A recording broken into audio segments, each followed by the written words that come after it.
रामपुर गांव में एक अजीब सा रिवाज होता था।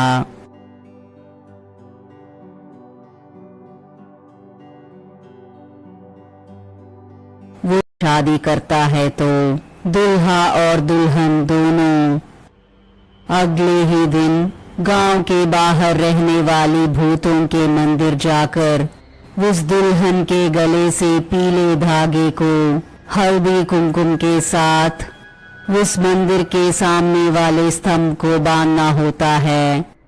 और इतना ही नहीं, उस दिन से वो दुल्हन एक विधवा की तरह बिना चूड़ियां कंगन पहने, बिना बिंदी के एक सफेद साड़ी पहनकर जीना होता है। इस रिवाज का पालन किए बगैर अगर उसने श्रृंगार की वस्तुओं को छुआ तो वो औरत वही के वही राख बन जाती थी।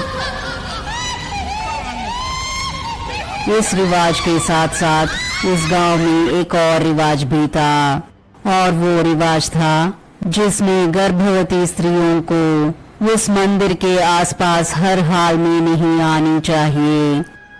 अगर गलती से भी वो गर्भवती स्त्री उस मंदिर में प्रवेश करती है तो वो गर्भवती महिला अपने बच्चे के साथ साथ उसी पल मर जाएगी।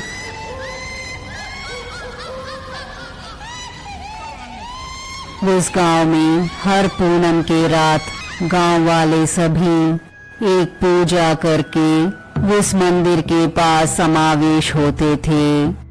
वो लोग गर्मा गर्म कोयलों पर भी चलते थे और उसके साथ साथ 40 साल के ऊपर किसी महिला या फिर आदमी को मंदिर के सामने वाले स्तंभ से बांधकर उसे वहीं पर छोड़कर रात को सभी अपने अपने घर चले जाते थे। और फिर वो लोग अपने घर से कभी बाहर नहीं आते थे, क्योंकि उस पूरे गांव में किसी स्त्री की छींकें गूंजती रहती हैं। और इतना ही नहीं, जिस इंसान को मंदिर के सामने वाले स्तंभ से बांध के छोड़ देते थे, अगले दिन वहां पर उसका कंकाल ही बचता था। आखिर यहाँ पर क्या हो रहा है, इसे पता करने की हिम्मत भी उन गांव वालों में नहीं थी। इसी तरह बहुत सालों से बहुत से लोगों ने अपनी जानें गंवाई थी, और वो गांव वाले भी उस गांव में उनकी जमीन जायदाद होने की वजह से गांव को छोड़ भी नहीं पा रहे थे। और इतना ही नहीं, हर पौर्णमी के दिन अपने किसी न किसी परिवार वालों को इस तरह बलि चढ़ने पर उन्हें बहुत दुख होता था। उनका ये मानना था कि अगर उन लोगों ने ऐसा नहीं किया तो सभी गांव वाले मर जाएंगे। इस रिवाज को वो लोग बहुत सारे सालों से पालन करते आ रहे थे। लोग इस नियम का उल्लंघन करने से भी घबराते थे। और फिर कई साल बीतने के बाद उस गांव के मुखिया जी राममूर्ति के बेटा और बेटी उस गांव में आए हुए थे। उनके आने के बाद राममूर्ति ने उन्हें बस एक ही बात कहा था, सुनिए, आप दोनों विदेश में पढ़कर यहाँ पर आए हैं, और तो और तुम दोनों पैदा होने के तुरंत बाद तुम्हारे नानी के घर में पले बड़े थे, इसलिए इस गांव के नियम और निबंधन आपको मालूम नहीं होंगे। जैसे अपने नानी के घर में किया है वैसा तुम दोनों इस गांव में नहीं कर सकते। यहाँ कुछ कायदे नियम हैं जिसे आपको पालन करना ही होगा। तुम दोनों को किसी भी हाल में गांव के बाहर स्थित भूतिया मंदिर जाना ही नहीं चाहिए, और तो और उसके बारे में जानने की उत्सुकता भी नहीं रखनी चाहिए। इनका पालन करने पर ही यहाँ पर रह सकते हो। इस तरह उनके पिताजी ने कहा। ये सुनकर उन दोनों बच्चों ने, ठीक है पापा, हम जरूर आपका कहा पालन करेंगे। कुछ दिन बीतने के बाद पौर्णमी का दिन आया। गांव वाले सभी रात के 12 बजे एक उत्सव की तरह मनाते हुए एक आदमी को डंडे से बांधकर उसे उठाकर मंदिर की ओर लेके जाने लगे। ये सब देखकर मुखिया जी के बच्चों ने मुखिया जी से इस तरह कहा, पापा, इस आदमी को इस तरह कहाँ पर लेके जा रहे हैं? यहाँ क्या हो रहा है पापा? और तो और बलि तो बकरे का देते हैं, लेकिन यहाँ तो इंसान को लेके जा रहे हैं। ये सुनकर उनके पिताजी गुस्सा होकर, तुम दोनों को कुछ नहीं पता है, आप दोनों चुपचाप घर में रहिएगा, मैं जाता हूँ। इस तरह कहकर मुखिया जी भी गांव वालों के साथ साथ मंदिर की ओर चल पड़े।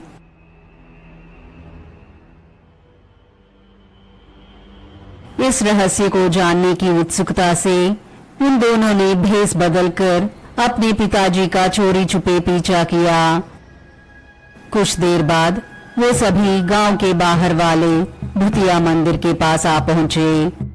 लोग डफली बजाते हुए गर्मा गर्म कोयलों पर चलकर उत्सव मना रहे थे और कुछ देर बाद उस इंसान को मंदिर के सामने वाले स्तंभ से बांधकर बाकी सब गांव वाले अपने अपने घर चले गए।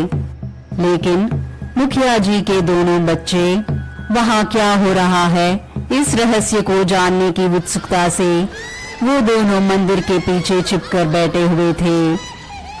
और फिर उन दोनों ने देखा कि अचानक से एक अजीब सी आकार धरती को चीरते हुए उस बंधे हुए इंसान की तरफ जा रही थी और वो अजीब सा आकार उस इंसान की खून पीने लगी।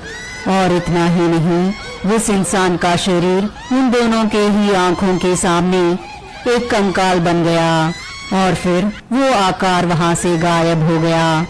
इस घटना को देखकर मुखिया जी के दोनों बच्चे हैरान हो गए और फिर वो दोनों बहुत ही डरे हुए थे और दोनों उस कंकाल के पास जाकर इस तरह कहने लगे, अरे ये क्या, इसका शरीर तो कंकाल हो गया। आज तक कितने सारे मासूम लोगों ने अपनी जानों को गंवाया होगा, इसलिए हमें किसी भी तरह इस समस्या का हल ढूंढना ही चाहिए। इस तरह वो दोनों सोच रहे थे और फिर दोनों अपने पिताजी के सामने अनजान बनकर उनसे पूछा, पापा, हमारे गांव में क्या हो रहा है?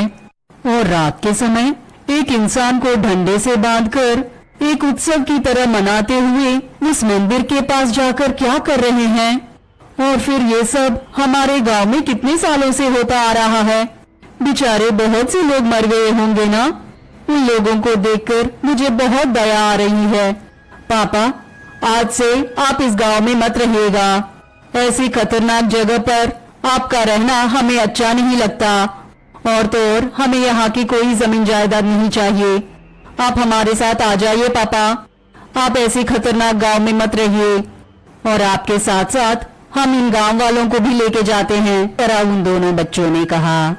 ये सुनकर उनके पापा ने कहा, आप लोगों को इस गांव के बारे में आधा जानकारी ही है। यहाँ के गांव वाले इतनी मुश्किल से डरते हुए यहीं पर क्यों रह रहे हैं आपको नहीं मालूम।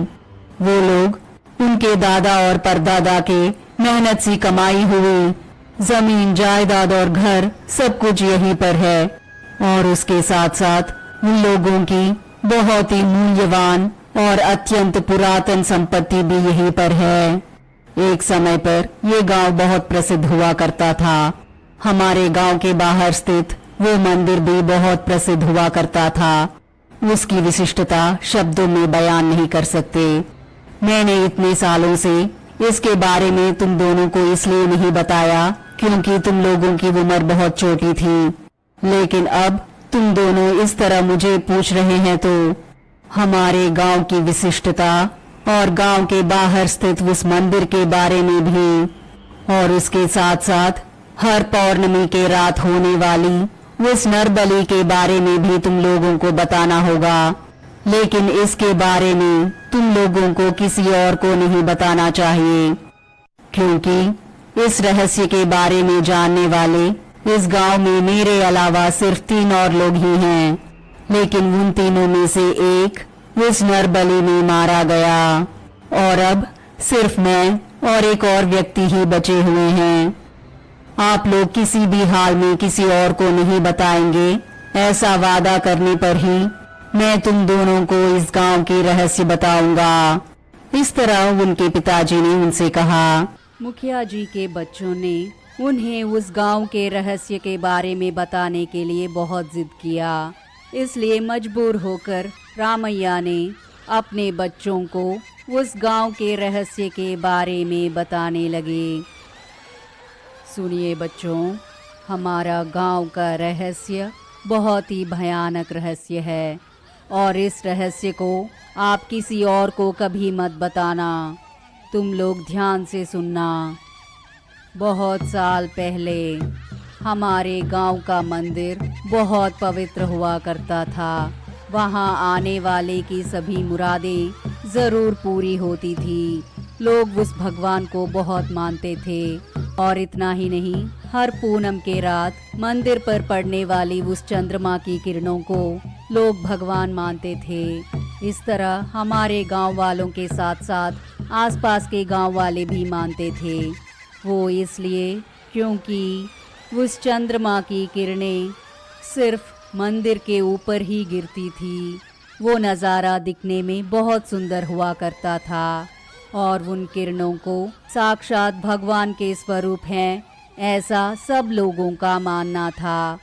और दूसरी तरफ इस गांव में एक अंधविश्वास भी था। वो